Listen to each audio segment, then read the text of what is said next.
Welcome to today's 5-minute Bible study in the Gospel of John. We're still in John chapter 14. Today we're looking at verses 22 through 24.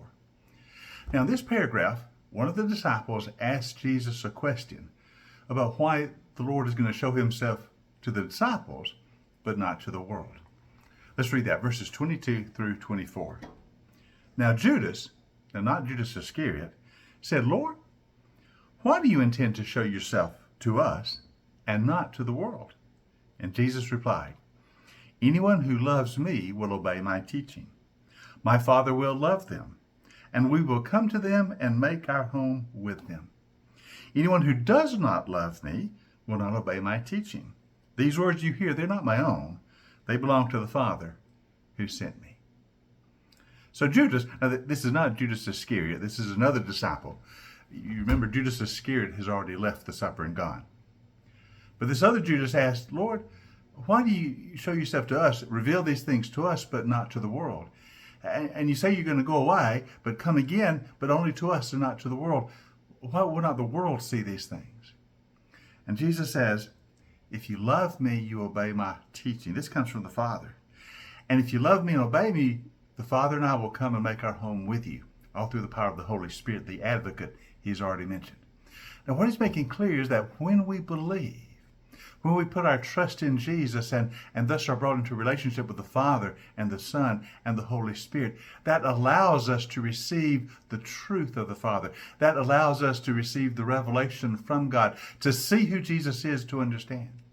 You see, faith leads to spiritual sight. Faith enables us to see. You know, there's a saying in the world, seeing is believing. And there is some truth to that, I suppose. But even more is the opposite. Believing is seeing. When we believe, that is, believe in Jesus, the believing in him allows us to see his truth, to see who he is, to receive his teaching, to receive the teaching from the Father. So to believe in Jesus is to open our vision that we might see the spiritual truth that he's come to reveal. However, if we refuse to believe, as the world has done, if we turn our backs on Jesus, that clouds our vision and makes it impossible to see. Even though the truth is in Jesus, the world lives in deception, unable to see the truth because they refuse to believe. So believing leads to seeing. That's why Jesus says, "I can reveal myself to my disciples because they believe and they've placed their faith in me and their trust in me, and that allows them to see who I am, to understand my teaching, and to be brought into relationship with the Father." Now all can believe. The offer is made to all, so all can see, but the seeing comes from the believing. So that, says Jesus, is why I'm being revealed to you, my disciples, and not to the world, because you believe and thus are able to see, while those in the world, through their refusal to believe, refusal to trust in me, have their sight clouded and their ability to see hindered.